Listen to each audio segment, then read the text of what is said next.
So sometimes people ask me, why bother learning mindfulness?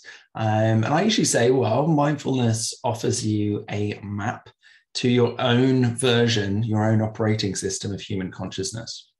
And whilst I say it offers you the map, it's actually a process of mapping that you set off on as you learn mindfulness. Because as we begin to meditate, we're going to come into contact with the thoughts, emotions, sensations, images that arise in the space of our own awareness. And mindfulness is going to offer us the skill of navigating these different things, knowing what to do when we bump into, let's say, certain thought patterns that might be anxious in nature, that might be repetitive in nature, that might be complaint driven, that might be negative, that we feel burdened by.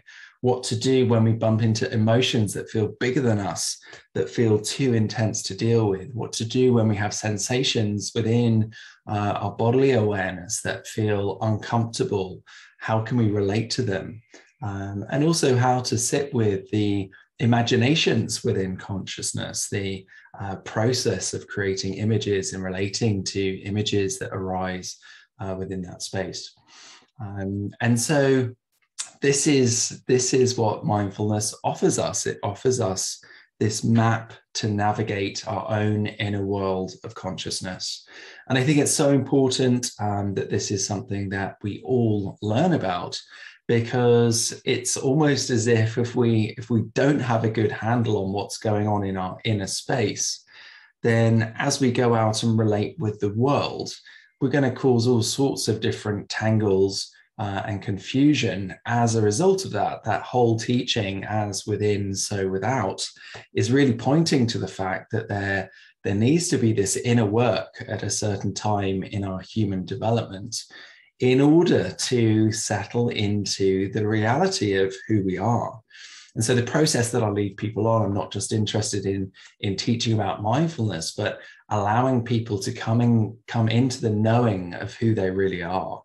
To allow that to become express through their work, through their words, through their actions, through their relationships, such that it becomes this kind of PhD in, what is prosperity? What is living well for you? How does this get informed by your own silent, quiet spaces?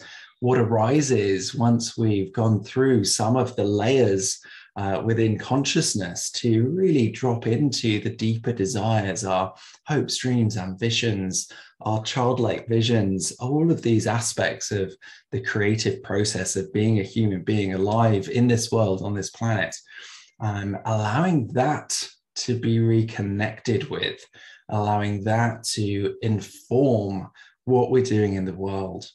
Is such a beautiful process, but it does require a bit of navigation at the beginning. How do we get there? How do we find our way towards our own quiet inner spaces?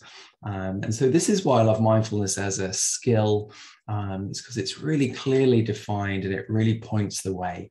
And that's why I created Zen in 10, my new online course, which is a 10-day challenge, just 15 to 20 minutes a day, to allow you to find these skills in yourself, and leaves you with a 10-minute silent practice, which you can practice anytime, anywhere. So do check out Zen in 10 if you're interested in mindfulness, if you're interested in starting the journey and getting into some of those aspects of your authentic self in a new and deeper way. Do check out the link below. Thanks for watching.